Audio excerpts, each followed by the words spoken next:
So we need to talk about ROI today. I'll just give you a recap of what we've done so far.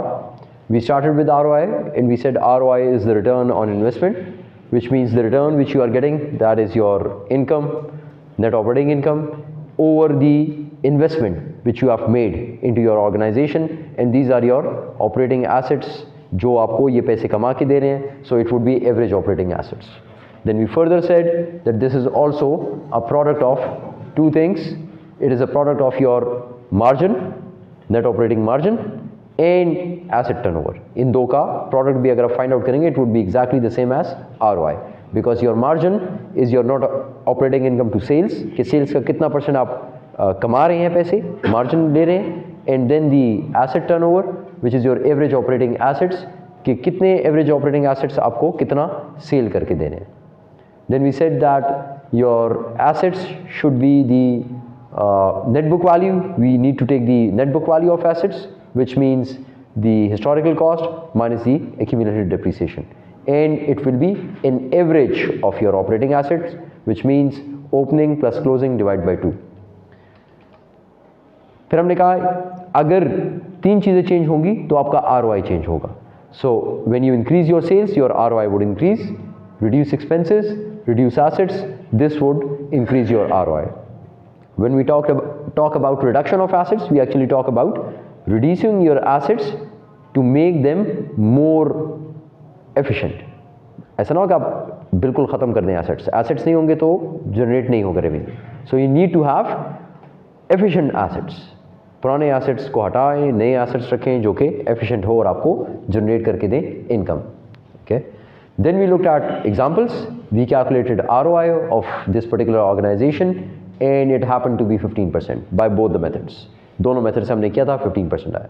फिर हमने कहा अगर हम कुछ चीज़ों को change करते हैं तो ROI पे उसका फ़र्क क्या पड़ता है.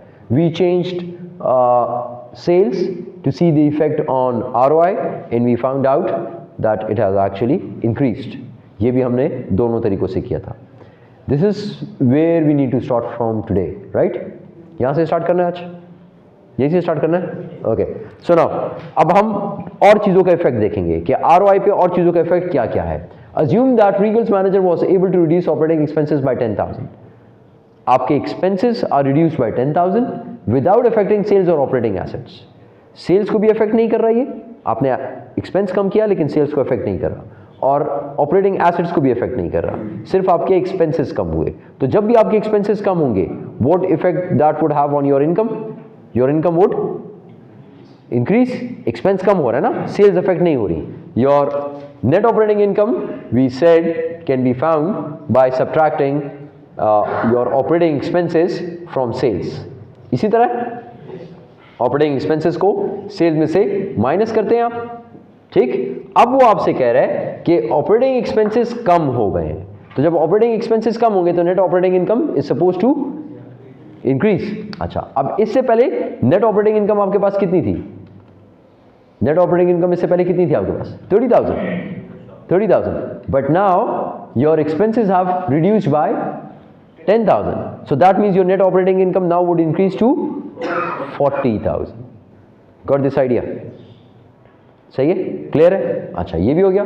This would increase net operating income to 40,000. ये अब क्वेश्चन में कह दिया है इसने, लेकिन मेरे एग्जाम में आपको पता है कि इस तरह की बातें मैं आपको नहीं बताऊंगा. मैं आपको ऊपर वाली स्टेटमेंट दे दूंगा, खुद आपने कैलकुलेट करना है कि इंक्रीज हुआ या डिक्रीज हुआ और कितना हुआ. What is the new figure, वो आपने खुद करना है. Okay. Now the Regal company reports the following.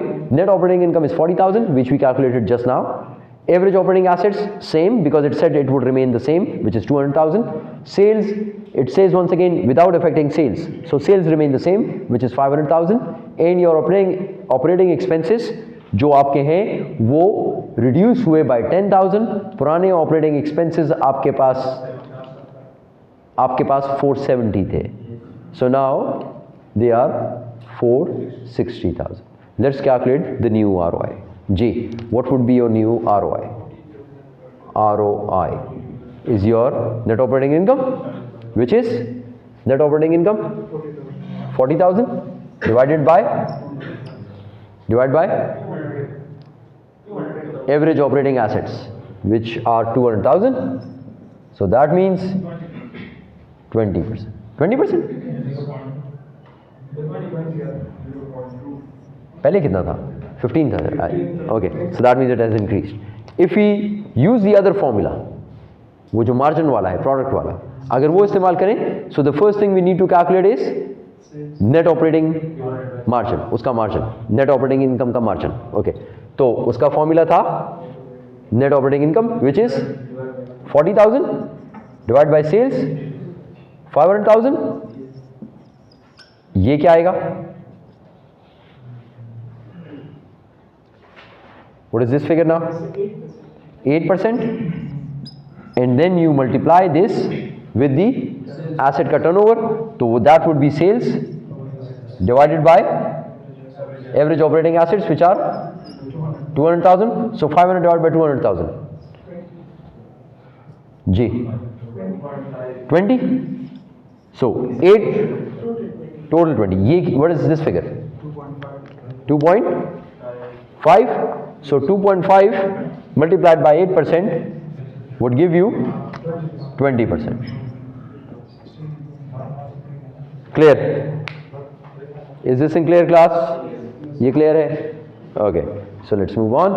It's 20%. So it has increased from 15% to 20%. Assume that Regal's manager was able to reduce inventories by 20,000. Now over here you are reducing inventories by 20,000. Inventories क्या चीजें होती हैं आपकी? Assets होते हैं. So that means your average operating assets have decreased, reduced without using just in time techniques. So now this is a modern technique which you are using. Just in time तो सबको पता है ना क्या चीज होती है? Okay, without affecting sales or operating expenses. Now ये मैंने reduce कर दिया. I've reduced that without affecting sales. तो sales वही रहे और मेरे operating expenses भी वही हैं. तो अगर मैं ROI find out करूं, so I have actually reduced my inventories, which means net operating operating income, operating assets. तो मेरा जो net operating income है वो वही है, सेम है. net operating income सेम है, सेम है class. Okay, same 30,000 and my average operating assets have reduced by 20,000. So the new figure is 180,000.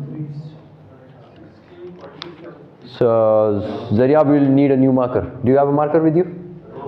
नहीं? Kindly pause the video so that we can get a new marker. Or Zaria, just give me a. So that means 30,000 divided by 180,000. This would give you 16.67%. So once again it has increased from 15% to 16.67%. अगर आप इसको इस दूसरे method से find out करें, so first of all you need to find out the margin. Margin के लिए you need income which is 30,000 and divided by sales which are same 500,000, multiply by 500,000 and your assets have been reduced. So 30,000 divided by 500,000 would give you 6%, and this would give you 500,000 divided by 180,000, 2.77, and the figure should be equal to this. Check कर लो. सही है? Clear so far? Okay. Let's move on. Now, assume that Regal's manager invests in a 30,000 piece of equipment that increases sales by 35,000 while increasing operating expenses by 15,000. अब यहाँ पर तीन काम हो रहे हैं. Now this is more like an exam question. Exam question में यानी एक ही क्वेश्चन के अंदर मैं आपको बहुत सारी चीज़ें दे दूंगा कि ये इंक्रीज हो रहा है, ये डिक्रीज हो रहा है, ये इंक्रीज हो रहा है, ये डिक्रीज हो रहा है. तो इस तरह का क्वेश्चन होगा एग्जाम का. इससे पहले तक जो था उसमें हर क्वेश्चन में एक चीज़ इंक्रीज हो रहा था. ठीक है, इसमें दो तीन चीज़ें उसने एक साथ लिख के दे दी आपको. Okay, assume that Regal's manager invests in a 30,000 piece of equipment. So that means your equipment increases. Equipment क्या चीज़ है आपकी? Asset. तो आपका asset increase हो गया by 30,000. That increases sales by 35. और sales भी increase हो गया 35,000 से. While increasing operating expenses by 15,000. Operating expenses 15,000 से increase हो गए. अब यहाँ पर देखें, you need two figures. You need the figure for income and you need the figure for assets. यही चाहिए. ऑपरेटिंग एसेट्स को क्या हुआ है ऊपर देखें जी, 30,000 इन्वेस्ट तो इसका मतलब ये है कि आपके एवरेज ऑपरेटिंग एसेट्स इंक्रीज, पहले 200,000 थे, अब कितने हो जाएंगे 230,000, ये तो हो गया ना। Your income, net operating income, net operating income हमने कहा दो चीजों से बनती है, sales, operating expenses. Okay, sales while increasing, अच्छा दैट इंक्रीजेस सेल्स बाय 35,000। पहले आपकी सेल्स कितनी थी 5 लाख, अब कितनी हो गई 535। Expenses while increasing operating expenses by 15,000। पहले operating expenses कितने थे 470 plus 15 485, so that means your net operating income is equal to 50,000। okay, now find out ROI।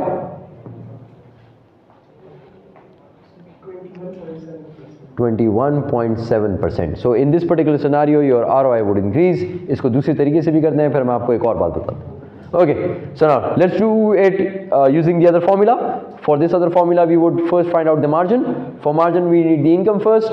Income is 50,000 divided by sales 535,000, then sales 535,000 divided by assets, assets are 230,000। Ji 50,000 divided by 535,000, 9.3%, 34%, multiply by 535,000 divided by 230,000, 2.32, and this must be equal to 21.7%। See? So in exam you will have the liberty to use any of the formula। You have the option, जो भी formula इस्तेमाल करते हैं आपकी मर्जी है। मैं आपको क्वेश्चन दूंगा इस तरीके से, ये जो नीचे डेटा गिवन है ये वाला, ये नहीं दूंगा, ये जो ऊपर डेटा गिवन है उस तरह दूंगा। यानी आपको बताऊंगा इंक्रीज कितना हुआ, डिक्रीज कितना हुआ, ओरिजिनल और इंक्रीज डिक्रीज ये बता दूंगा। आपने फिर फाइंड आउट करना होगा कि what is the new ROI। ठीक है, you can use either of the formulas.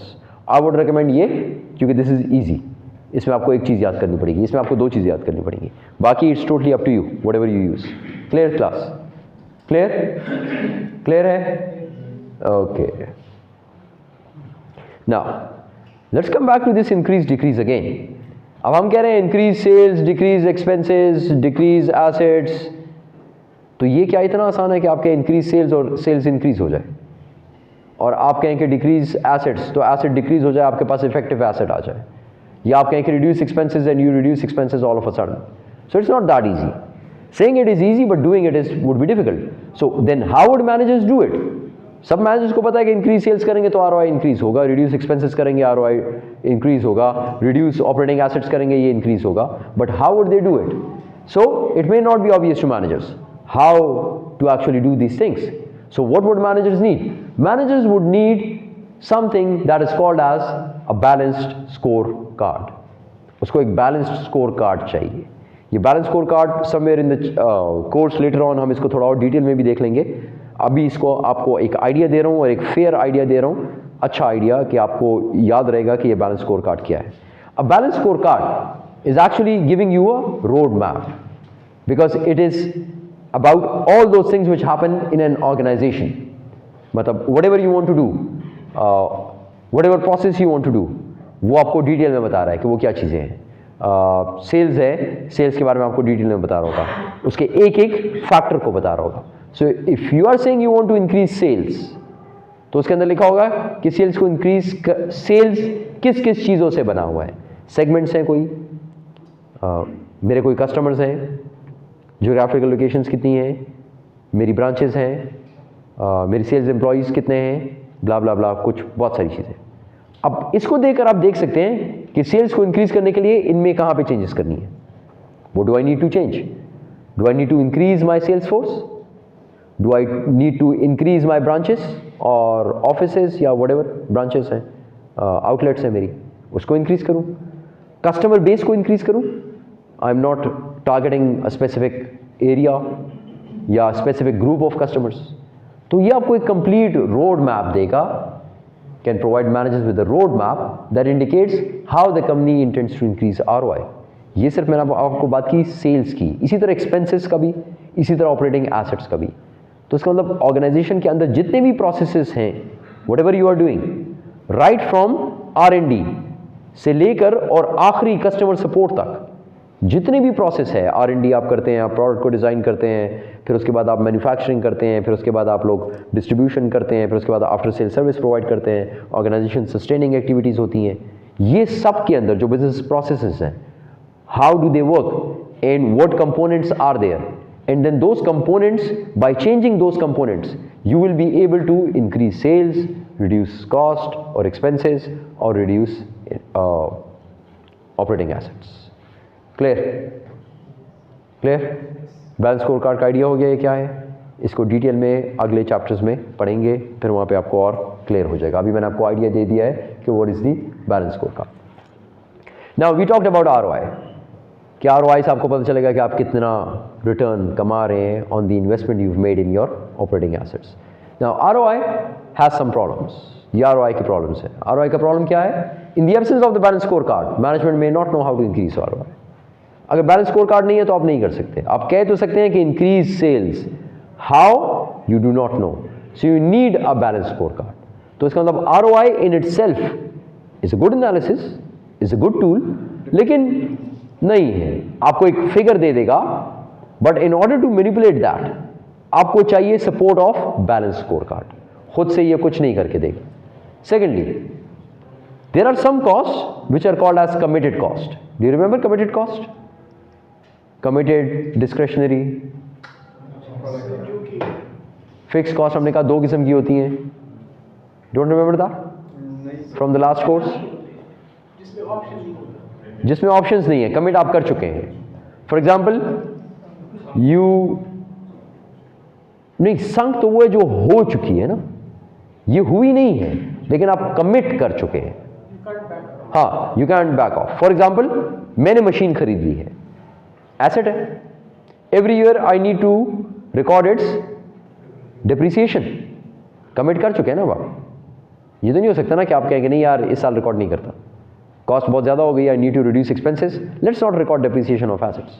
It can not be done. Rent पे एक जगह थी, आपने ले ली, and you sign an agreement for 5 months. और अगर आप कट करें एकदम, एग्रीमेंट को ख़त्म करें, so will need a penalty for 1 month rent advance आपको देना पड़ेगा. या आपने एडवांस रेंट दे दिया है, ठीक है, फॉर 5 months, तो you have already committed. It's an asset, लेकिन हर महीने इसको एक्सपेंस में कन्वर्ट करना है. अब आप ये कहें कि किसी महीने में एक्सपेंस ज़्यादा है, मैं इसको नहीं लिखता या नहीं करता, you can not do it, it's already committed. So managers often have committed cost. अब कमिटेड कॉस्ट को आप लोग कम नहीं कर सकते, डिस्क्रेशनरी को कम कर सकते हैं. आप कहें यार पिछले महीने एडवर्टाइजमेंट बहुत ज़्यादा की थी, इस महीने नहीं करेंगे, यू कैन कंट्रोल, ठीक. लेकिन आप डिप्रिसिएशन की कॉस्ट को नहीं कंट्रोल कर सकते, वो वही होगी. So when we say we reduce expenses, so reduce expenses can not be done all the time because some expenses might not be in your control. Managers evaluated on ROI may reject profitable investment opportunities. This is the point which we need to raise in the next part of the chapter कि ROI की वजह से बहुत सारी investment opportunities आपसे चली जाती हैं. Managers evaluated on ROI. किस तरह?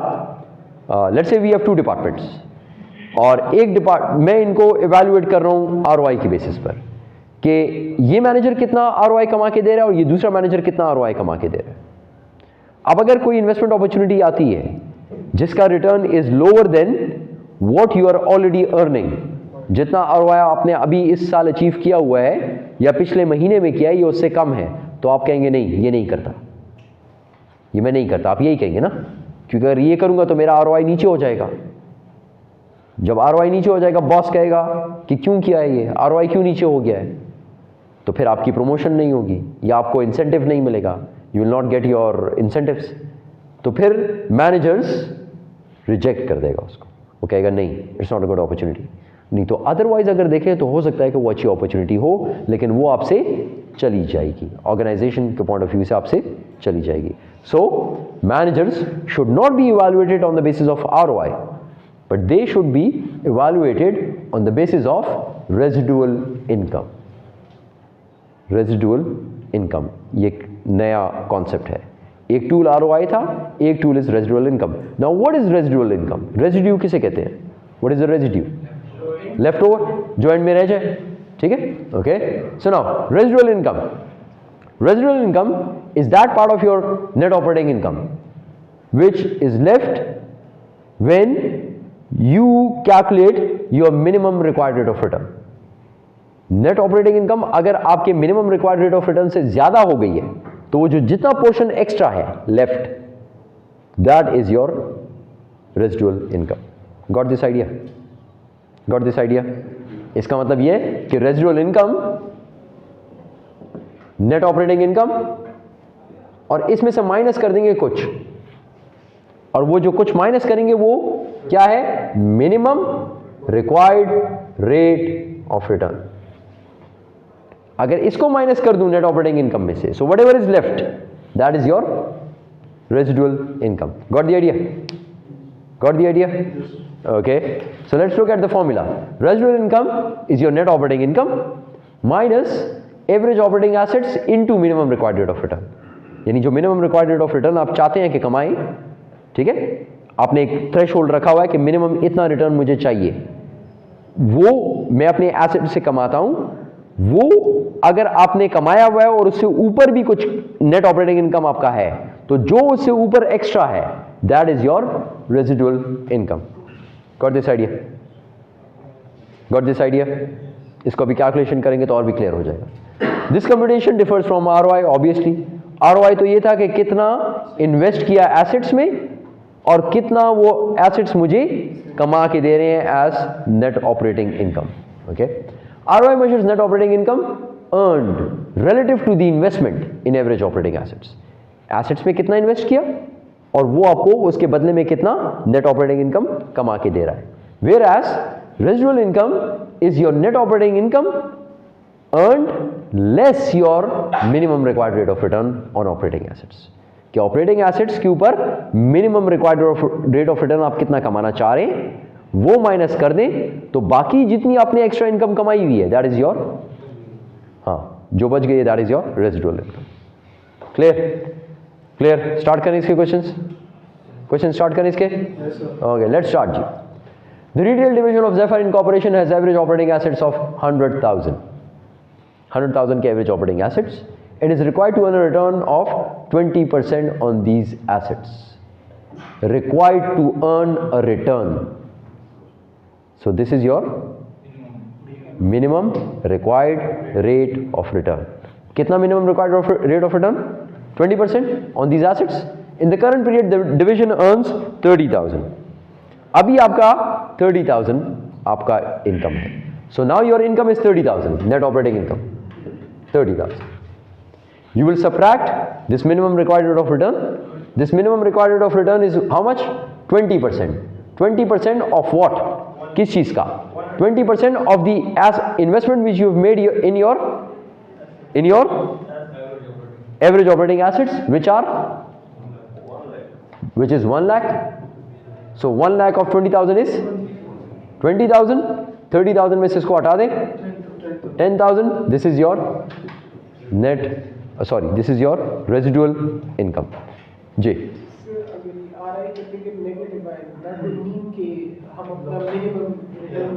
नहीं मीट कर रहे. जी class, is this clear? Is this clear class? सही है? जाएं आगे, आगे जाएं, आगे जाएं class. Okay, let's move on. Now, residual income encourages managers to make profitable investments that would be rejected by managers using ROI. अब ये जो कॉन्सेप्ट है रेजिडुअल इनकम का, ये इनकरेज करता है to take up profitable investment opportunity. यानी जो भी इन्वेस्टमेंट अपॉर्चुनिटी आ जाए जो आपके रेजिडुअल इनकम को इंक्रीज करे, you would go for it. But in ROI we said कि जितना ROI आप कमा रहे हैं अगर वो उसके मुताबिक आप चेक करें, so there is a chance you might forgo such opportunities. वो अपॉर्चुनिटीज आप लोग छोड़ देंगे. तो इस वजह से residual income is a better concept. Now how it is a better concept, let's find out. Let's calculate और चेक करते हैं कि वाकई अच्छा कॉन्सेप्ट है या नहीं है. परसेंट्स में, तो परसेंट तो ठीक इंडिकेटर नहीं होता, परसेंट तो ठीक इंडिकेटर नहीं होता, लेकिन परसेंट को I can change in dollars as well ना, और डॉलर्स को I can change in percent as well, तो दोनों को तो मैं चेंज कर सकता हूँ कंपैरेटिव रीजंस के लिए. So let's convert them into comparative states and then we can find out. Ratio constant भी रहता है, लेकिन अभी तो चीज़ें चेंज होंगी ना, तो रेशोज चेंज होंगे. तो देखते हैं कि रेशोज चेंज होते हैं किस कंपैरिजन से, किस अमाउंट से. ओके, क्लास पे अटेंशन जी. Redmond Awnings, a division of Wrap-Up Corporation, has a net operating income of 60,000 and average operating assets of 300,000. The required rate of return for the company is 15%. So this is your basic data. Basic data क्या है question का, कि आपका net operating income है 60,000 and average operating assets हैं 300,000. Required rate of return है 15%. What is your ROI? ROI को कैसे फाइंड आउट करते हैं?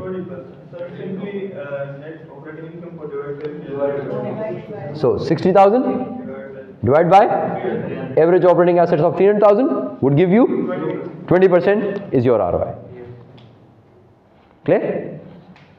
इस डेटा के साथ आप ROI कितना कमा रहे हैं? 20% का. Okay, good. आगे चलें. Same question. Now it says if the manager of the division is evaluated based on ROI. Manager को आप इवेल्युएट करते हैं ना कि is he doing something good or bad. यहाँ पे तो she है. Okay, is she doing something good or bad? So I'm evaluating my manager on the basis of ROI, कि ये ROI मुझे कितना कमा कर दे रही है. ठीक है, ये ROI कितना कमा के देती है. अब तक ROI मैंने कितना कमाया है? 20%. Okay. So, if the manager of the division is evaluated based on ROI, will she want to make an investment of 100,000 that would generate additional net operating income of 18,000 per year?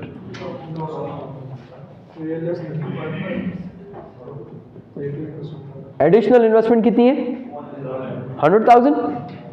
और ये additional investment जब करूंगा, assets खरीदूंगा, ये मुझे income कितना कमा के देगा? Additional operating income equals 18,000.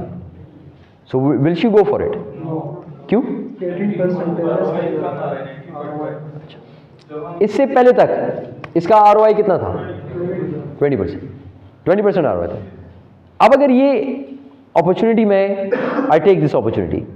So now my new figure would be, instead of 60,000, I'll be earning how much? 78. My investment of 300,000 would grow to 400,000. 300 पहले और 100 अभी. So my new ROI would be 19.5. पहले कितनी थी? 20. तो अगर ये अपॉर्चुनिटी मैं करूं तो मेरा ROI कम हो जाएगा, तो मैं ये काम नहीं करता. नहीं करता. Okay. Dropped. नहीं करता. Okay. Well and good. No. This lowers the division's ROI from 20% down to 19.5%. Okay. Same question. Redmond Awnings division to make, where do we need to start? The company is required of, would the company want the manager of the Redmond Awnings division to make an investment of 100,000 that would generate additional net operating income of 18,000 per year?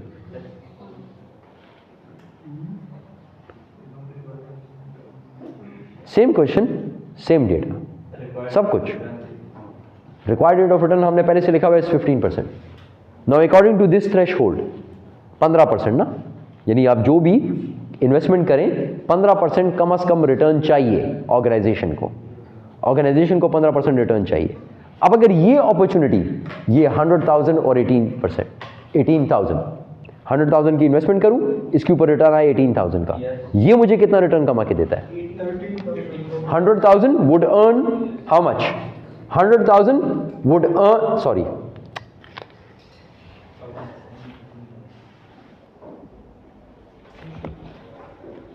okay, so now an investment of 100,000 would earn an income of 18,000. So income divided by investment,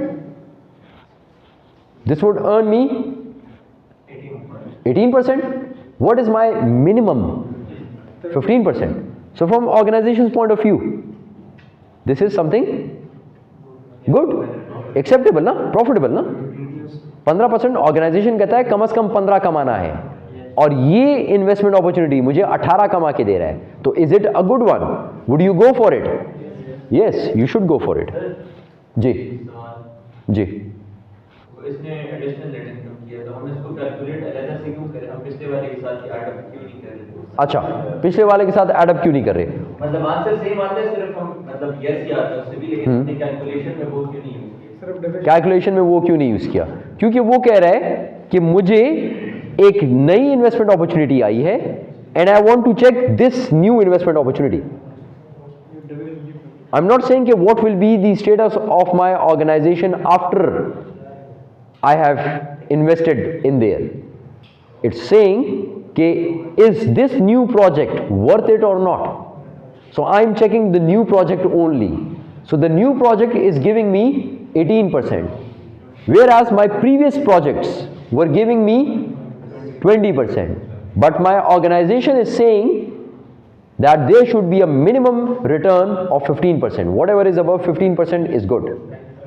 पिछले question में why didn't we just अलग से calculate? अच्छा, पिछले question में हमने क्यों इस तरह नहीं किया? बिकॉज पिछले क्वेश्चन में we were talking about a manager, और हम कह रहे थे कि उस मैनेजर को इवैल्यूएट करती है ना कंपनी कि is this manager a good one और not. So the manager is being evaluated on the basis of ROI.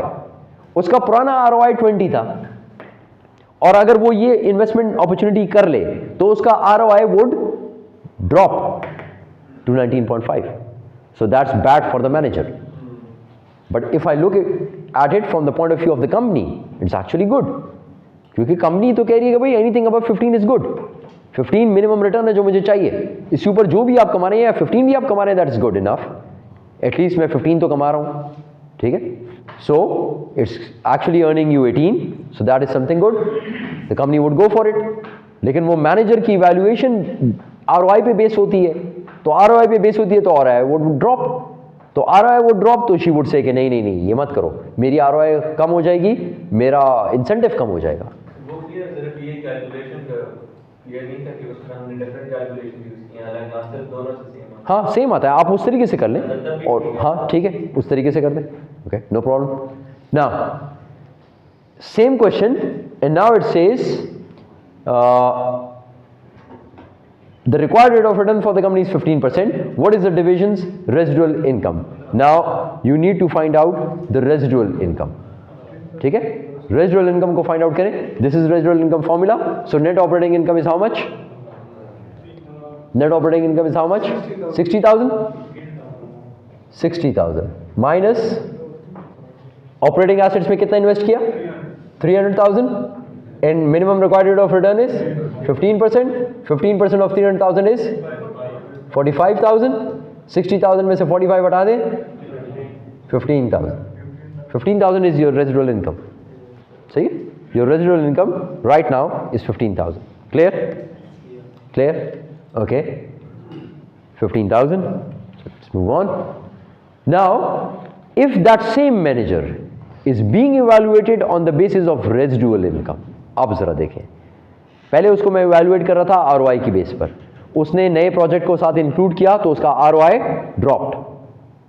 Now I am saying कि नहीं नहीं नहीं, आपकी इवैल्यूएशन ROI पे नहीं करता, रेजिडुअल इनकम की बेस पे करता हूं. So would she go for it? How? Why?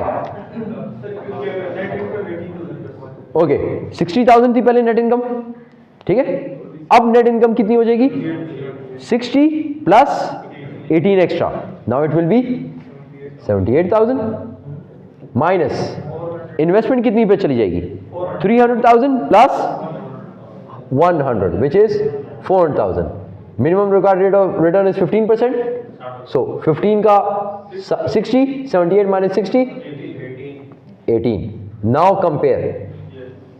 Yes, तो अगर मैं मैनेजर से ये कहूं कि मैं आपको इवैल्यूएट करता हूं रेजिडुअल इनकम की बेसिस पे, तो जो ही रेजिडुअल इनकम ज्यादा होता है even bye 100 rupee, she will go for it.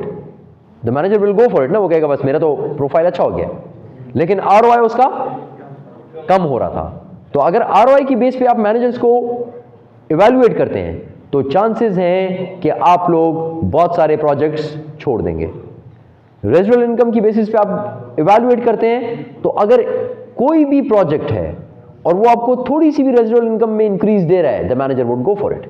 उसके लिए अच्छा है, रेजिडुअल इनकम इंक्रीज हो रही है, ऑर्गेनाइजेशन के लिए अच्छा है, organisation is earning something extra. Okay, so over here we will say yes. Okay, break. Okay, pause the video and we will have a break for 2 minutes only. Not किसी भी मुश्किल ही होता है ना यार, क्या फायदा। Let's start. So let's start. Now there is a problem with residual income. अब residual income का भी एक बहुत बड़ा disadvantage है। क्या disadvantage है कि it cannot be used to compare performance of divisions of different sizes. जहाँ पे sizes different हो जाए ना, वहां पे ये कंपैरिजन पॉसिबल नहीं होता। अब आप कहेंगे कैसे सर, साइज कैसे डिफरेंट हो जाए? So let's talk about different sizes. This is Zephyr incorporation, they have an operating assets of 100,000 and required rate of return is 20%। तो अगर आपने 100,000 के एसेट्स लिए हुए हैं किसी एक डिवीजन के लिए, दीज आर डिविजन्स, दो डिवीजन है, एक रिटेल करता है, एक होलसेल करता है। 100,000 की इन्वेस्टमेंट है ऑपरेटिंग एसेट्स में, सो that means your required rate of return is 20%। आपका रिक्वायर्ड रेट ऑफ रिटर्न है ऑर्गेनाइजेशन का थ्रू आउट, तो अगर 20% है तो कितने पैसे कमा के देने हैं आपने? 20,000 कम से कम कमाने हैं इससे। ओरिजिनल डेटा क्या कहता है? Actual income is how much? 30,000। Required rate of return कितना था? 20%। तो आपका रेजिडुअल इनकम कितना हो गया? 10,000। So good, this is a good division. Residual income के मुताबिक this is a good division. 10,000 रुपए कमा के देता है आपको, आप कहेंगे yes it's good. Let's move on. Wholesale. Now wholesale you know logically would be huge, big होगा ना, तो इसकी इन्वेस्टमेंट भी ज्यादा होगी, 1 million. Okay, but the company is looking for the same required rate of return.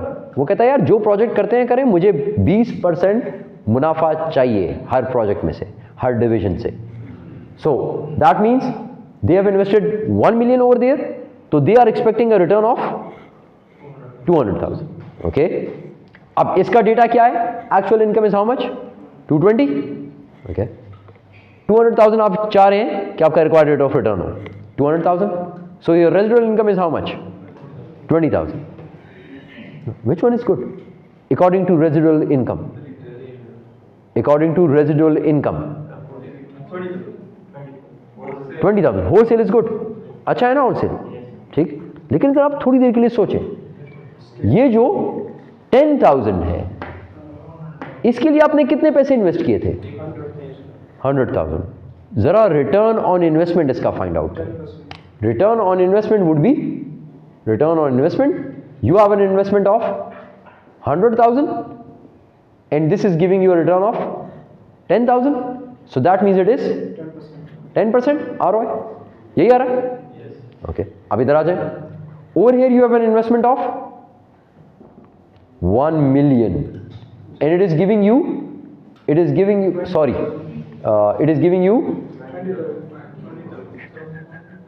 Sorry, this figure is 30,000, this figure is 30,000। Okay, आपका income तो 30,000 है ना, ये तो रेजिडुअल इनकम था, so this is 30%. okay, so now over here your income is 220,000 for an investment of 1 million. 10 lakh रुपए मैंने लगाए हुए हैं और वो मुझे कमा के दे रहा है 2,20,000, तो इसका 22%। तो अब कौन सा अच्छा है? Retail. Y?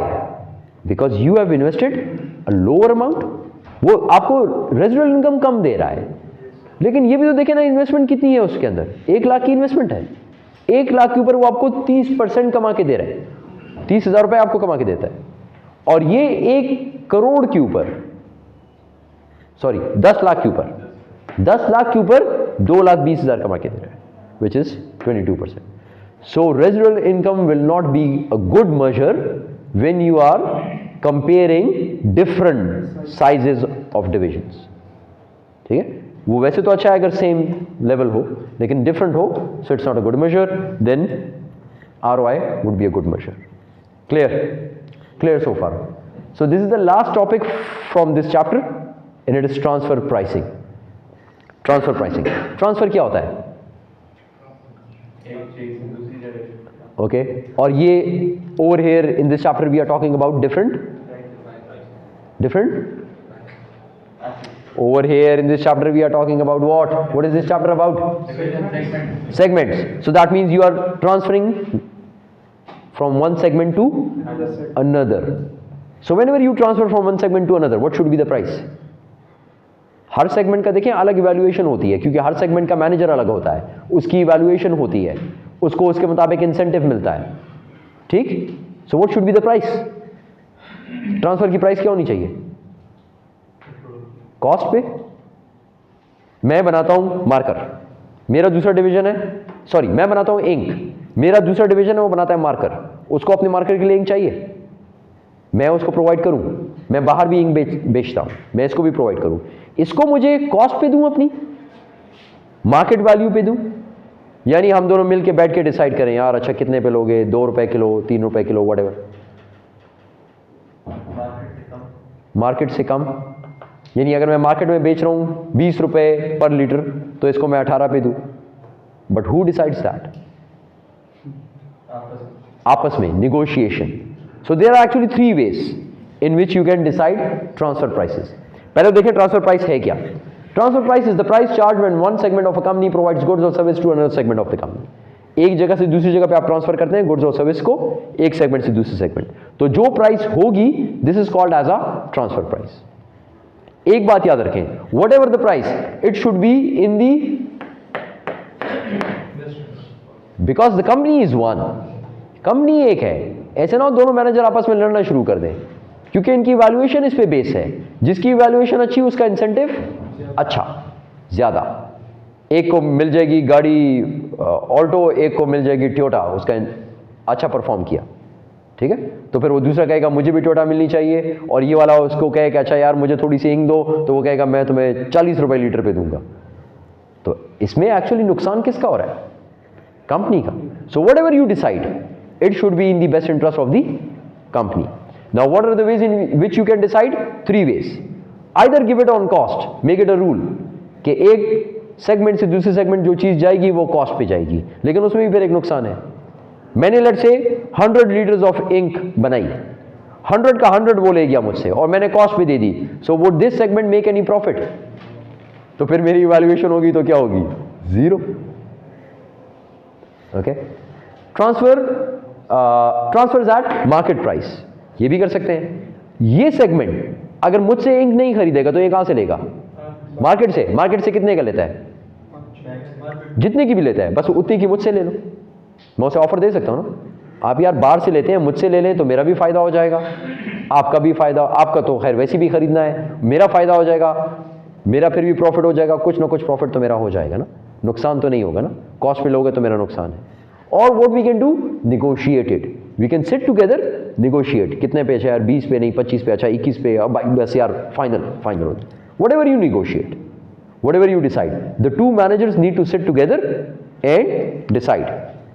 Okay, now who should decide? Negotiation should be between the two managers, the respective managers, not anyone else. Division manager बैठे, कोई और ना बैठे, CEO आके ना बैठ जाए कि मैं डिसाइड करता हूँ। Why would the CEO do that? Does the CEO know कि इंक कितने की होती है, इंक के ऊपर कॉस्ट कितनी आई है, मेरी कॉस्ट कितनी है इनकी, ये बाहर से आउटसाइड सप्लायर से लेता है, उसको कितने की पड़ती है, मार्केट में कितने की बिकती है, मैं कितनी बाहर बेचता हूं, किस रेट पे बेचता हूं। CEO actually does not know that. So a negotiated transfer price results from discussions between the selling and buying division. ये लोग डिसाइड करेंगे, जो सेल कर रहा है, जो बाय कर रहा है। इसका फायदा क्या है? अगर मैं इनको ये अथॉरिटी दे दूं तो इसका मतलब डिसेंट्रलाइजेशन का जो स्पिरिट हमने पढ़ा था कि decentralisation is the power, decision making power, वो दोनों के पास है, दोनों के पास डिसीजन मेकिंग पावर है, खुद डिसाइड करो जो भी करना है। अगर किसी और को बताऊं, किसी और सीनियर से कहूं कि आके डिसाइड करो, ही डज नॉट नो, ही और she does not know about the actual results, वो तो मुझे पता है हम दोनों को, तो हम दोनों डिसाइड करेंगे। अब इसमें 2 लिमिट्स डिसाइड होंगी, अपर एंड लोअर। अब ये कौन डिसाइड करेगा? अपर कौन डिसाइड करेगा? लोअर कौन डिसाइड करेगा? मैं बेच रहा हूं ना, I am selling, so I am the selling division, I am the selling division. मुझे कॉस्ट पड़ी है लेट्स से 15 रुपीज की, so can I go below 15? Selling below decide करेगा। ठीक, तो सेलिंग लोअर लिमिट, मैं डिसाइड करूंगा लोअर, कि बस 15 से जो भी निगोशिएट करूंगा 15 से ऊपर जाऊंगा। ओके, वो खरीद रहा है दूसरा बाय, वो बाजार से कितनी की लेता है? 20 रुपए की, तो क्या वो 20 से ऊपर मुझसे खरीदेगा? तो वो डिसाइड करेगा upper limit, upper limit determined by the buying division. बस अब हम आराम से डिसाइड कर सकते हैं, हम आपस में बैठेंगे over a cup of tea and we would decide कि 15 और 20 के दरमियान डिसीजन ले लेंगे। मैंने अपने दिमाग में रखा हुआ है 15, इससे नीचे नहीं जाऊंगा। उसने अपने दिमाग में रखा हुआ है 20, उससे ऊपर नहीं जाएगा। अपर एंड लोअर, क्लियर? ओके, अब ये नेगोशिएशन कैसे होती है? ठीक है, let's attempt a question and find out how this negotiation is actually done. Now, this is the data which is provided. What does the data say? Assume the information as shown below, as shown with respect to Imperial beverages. Imperial beverage, beverages बनाता है, पीने की चीज़ें, beer बनाता है, पीने की चीज़, ठीक है? Okay. आप लोग मत पिएगा beer. And pizza Maven, both companies are owned by Harris and Lauder, और दूसरा डिवीजन है वो पिज्जा बनाता है, दोनों एक ही कंपनी के हैं, ठीक है? कंपनी का नाम है Harris and Lauder. Okay, now Imperial Beverages, ginger beer production capacity per month is 10,000 barrels. What is my full capacity? 10,000 barrels. Variable cost per barrel of ginger beer is 8 variable cost पे लगता है। Variable cost में क्या क्या चीजें आ गई मेरी? Direct material, direct labour, variable FOH, ठीक है? Okay, fix cost per month is 70,000, ये फिक्स कॉस्ट भी कवर करनी है मैंने। Selling price of Imperial Beverages ginger beer on the outside market, मैं ये बाहर कितने का बेचता हूं? 20 पर बैरल, 20 रुपए एक बैरल। ओके, पिज्जा मेवन, दूसरा division. Purchase price of regular brand of ginger beer, ये बाहर से खरीदता है सेम बियर, जिंजर की बियर, और कितने की खरीदता है? 18। मैं कितने की बेचता हूं? मैं अपने जो जिन मेरे कस्टमर्स हैं उनको 20 की बेचता हूं। ये अपने सप्लायर से लेता है बाहर से 18 रुपए की। Monthly consumption of ginger beer इसकी कितनी है? 2000। Whereas I am producing, या I have the capacity to produce 10,000। If I have the capacity to produce 10,000, can I give 2,000 to my other department segment? दे सकता हूं? दे सकता हूं। लेकिन अगर मेरी अपनी डिमांड, जो मेरे कस्टमर्स हैं, वो डिमांड करे 10,000, तो फिर तो यार वो तो मेरी अपनी कंपनी का बंदा है, उसको नहीं दूंगा। हाँ, तो फिर मुझसे कितने जाया हो जाएंगे पैसे? ठीक है, मुझसे पैसे जाया हो जाएंगे। ठीक, तो ये बातें दिमाग में रखनी है while deciding this thing. Let's decide. This is the formula to decide. ठीक है, ये कुछ फॉर्मूला है, कुछ है, it's only 2 3 only 3। Okay, formula exam में बाय द वे मैं नहीं दूंगा, आपने खुद याद रखने हैं, ठीक है, इंशाल्लाह। Okay, so the selling divisions, lowest acceptable transfer price, selling division, मैं सेल कर रहा हूं ना, तो मैं लोवेस्ट करूंगा, और लोवेस्ट मैं किस चीज से डिसाइड करूंगा कि मेरी कॉस्ट कितनी है। सो transfer price should be more than और इक्वल टू, या तो इससे ज्यादा हो या इसके बराबर हो। किस चीज के? Variable cost per unit. Variable cost तो कवर करनी है ना आपने, हर हाल में कवर हो गई। Plus total contribution margin on loss sales, if I lose sales, जिस तरह मैंने अभी आपसे कहा कि बाहर मैं बेच सकता हूं 20 रुपए की, तो फिर अगर मैं आपको 18 की दूं तो मुझसे कुछ पैसे जाएंगे, तो जितने पैसे जाएंगे उसका हिसाब करना होगा। Total contribution margin on loss sales divided by number of units transferred, this will be added to variable cost per unit, this will give you the transfer price. So the transfer price should be equal और greater than this. Okay, अब आ जाए buying division पे। Buying division, ये बाहर से कितने की खरीद रहा था? 18 की, तो क्या ये 18 से ऊपर जाएगा? नहीं। So the transfer price should be less than और equal to cost of buying from outside supplier. लेकिन एक और भी मसला हो सकता है। What if there is no outside supplier? क्या बता बारियों कोई चीज बनाता ही ना हो, ये सिर्फ मैं बनाता हूं, तो फिर गौर से देखें। सो the transfer price should be less than or equal to profit to be earned per unit sold, excluding, not including, the transfer price. Profit to be earned per unit sold. एक यूनिट को बेचते हुए आप कितना profit कमाते हैं, transfer price या इसके बराबर होनी चाहिए या इससे कम होनी चाहिए. Got the idea? Question start करें. 5 minutes and we need to do this question and then we will call it off. You have to do it. I'm very sorry. ठीक है, आपने पैसे दिए हैं, you need to do it. Okay, let's start. Let's start quickly. Class, last thing of the day and then we are off. If Imperial Beverages has sufficient idle capacity, इसका क्या मतलब? कि आपके पास बहुत कैपेसिटी है, बहुत है. ये 2000 मांग रहा है, दे दो इसको, बहुत जगह है मेरे पास. Sufficient idle capacity 3000 barrels to satisfy Pizza Maven's demand of 2000 barrels. He is asking for 2000 and I have capacity of 3000. That means I am selling to my customers 7000. 7000 मैं उनको बेच रहा हूँ, ये डिमांड है मेरी बेयर की. 3000 मेरे पास एक्स्ट्रा कैपेसिटी पड़ी हुई है. अगर ये 2000 मुझसे मांगता है तो मैं इसको प्रोवाइड कर सकता हूँ. Okay, now let's go to the formula. सबसे पहले इस डिवीजन के लिए फाइंड आउट करें और कौन सी, एक अपर एक लोअर, दोनों चीजें डिसाइड करें. ठीक है, जो सेलिंग डिवीजन है वो कौन सी चीज डिसाइड करता है? लोअर. ओके, लोअर हमने क्या कहा था कि the lower should be variable cost per unit. What is the variable cost? 8. Okay, 8 plus था plus total contribution margin on lost sales. Will I lose any sales? No sir, because there is मेरे पास तो extra था ना, 7000 तो मैंने उधर बेच दिए हैं. ये 2000 मांग रहा है, मेरे पास 3000 है, तो मैं तो कोई सेल लूज नहीं कर रहा. और तो डिमांड मेरे पास है ही नहीं, कोई मांग ही नहीं रहा. तो am I using any sales? नहीं, 0. So then what should be the lower limit? 8. Now let's find out the upper limit. Upper limit हमने क्या कहा था? Should be cost of buying from outside supplier. बाहर से कितने की खरीद रहा है? 18. अब जब नेगोशिएशन होगी तो मैं स्टार्ट करूंगा 8 से ऊपर कोशिश करूंगा और वो करेगा 18 से नीचे. हम आपस में नेगोशिएट कर सकते हैं. Whatever we decide should be the price. Clear to all of you? Okay, now let's look at another situation. If there is no idle capacity, कोई कैपेसिटी आइडल नहीं है मेरे पास, 0 barrels, that means and must sacrifice other customer orders.